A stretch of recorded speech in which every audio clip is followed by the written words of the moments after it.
एक दिन बच्चों ने पिकनिक जाने की बात कही। यह सुनकर ही अंकिता की रूह कांप गई, क्योंकि उसे एक पुराना किस्सा याद आ गया। ये बात तब की है जब अंकिता 10वीं कक्षा में पढ़ रही थी। एक दिन टीचर ने पिकनिक का प्लान बनाया था। अपने सभी दोस्तों के साथ अंकिता ने भी जाने के लिए हाँ कर दी थी। पिकनिक पर जाना था पावागढ़। पूरा स्कूल पिकनिक जा रहा था, इसलिए करीब 30 बस सभी बच्चों को ले जाने के लिए तैयार थी। अंकिता अपने दोस्तों के साथ सबसे पीछे वाली बस में बैठ गई। सभी हंसते मस्ती करते हुए बस से जा रहे थे। तभी कुछ दूर जंगल के पास पहुंचकर उसी बस से तेज आवाज़ आई। ये वक्त रात के करीब 1:30 बजे का था। ड्राइवर गाड़ी से बाहर निकला तो उसे पता चला कि टायर फट गया है। ड्राइवर ने सबसे कहा कि बस का टायर बदलने में करीब 2 घंटे लगेंगे। आप सब नीचे उतर जाइए, मैं इसे बदल देता हूँ। आप लोग पास के ढाबे में जा सकते हैं, वहाँ गर्म गर्म चाय पी लीजिए और मैं इस टायर को फटाफट बदलने की कोशिश करता हूँ। ड्राइवर की बात सुनकर सभी बस से उतर गए और पैदल चलते हुए पास के ढाबे में पहुँचे। वहाँ एक बूढ़ा व्यक्ति चाय बना रहा था। इतनी रात को ढाबा खुला हुआ और किसी इंसान को चाय बनाते देख सबको हैरानी हुई। उस बूढ़े इंसान ने कहा, आप सब चाय पी लीजिए, यहाँ अक्सर लोगों की गाड़ी खराब हो जाती है, इसीलिए मैं भी अपना ढाबा हर दम खुला रखता हूँ। आप जैसे राहगीरों को कुछ मदद हो जाती है। उसकी बात सुनकर सबने चाय का ऑर्डर दे दिया। उन्होंने कुछ ही देर में सबके लिए चाय बनाकर मेज पर रख दी।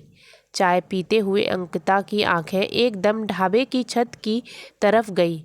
वहां अंकिता ने एक औरत को सफ़ेद रंग की साड़ी में खुले बाल लहराते हुए देखे। कुछ देर बाद वो ज़ोर ज़ोर से हंसने लगी। भले ही हंसने की आवाज़ किसी को सुनाई नहीं दे रही थी, लेकिन अंकिता ने उसे मुंह खोलकर हंसते हुए देखा था। ये सब देखकर अंकिता ने डर के मारे आंखें नीचे झुका ली। कांपते हुए किसी तरह से अंकिता ने चाय दोबारा पीना शुरू ही किया था कि उसी वक्त ज़ोर ज़ोर से किसी के चिल्लाने की आवाज़ जंगल से आ रही थी। ढाबे में बैठे हुए सभी बच्चे और टीचर उस आवाज़ को सुनकर डर गए।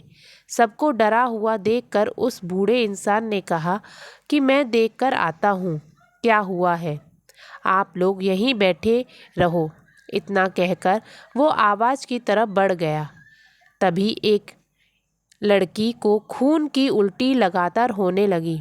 उसको देखकर सबकी हालत और ख़राब हो गई। उसी समय एक टीचर ने कहा कि तुम सब आग जलाओ और उसके बगल में बैठ जाओ। सबने मिलकर आग जलाई और गोल घेरा करके बैठ गए।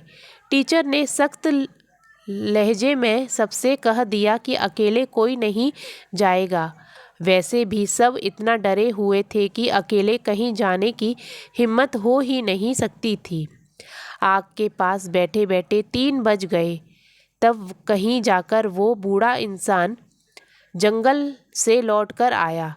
उसने सबकी तरफ देखा और कहा कि उस चीख को सब भूल जाना, नहीं तो जीना मुश्किल हो जाएगा।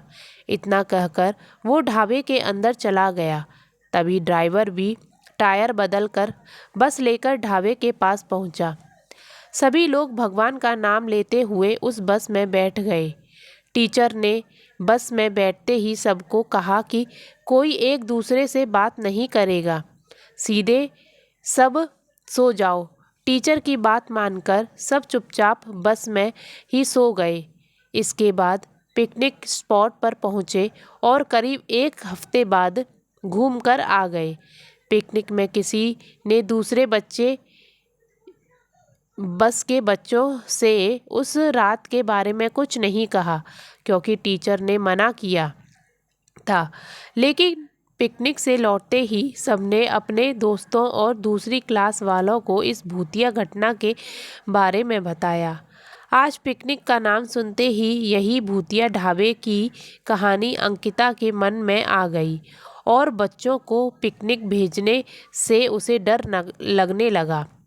कहानी से सीख हमें मिलती है, बीती घटनाओं को भूल जाना ही अच्छा होता है, नहीं तो जीवन भर वो घबराना और डरावना रहना पड़ता है।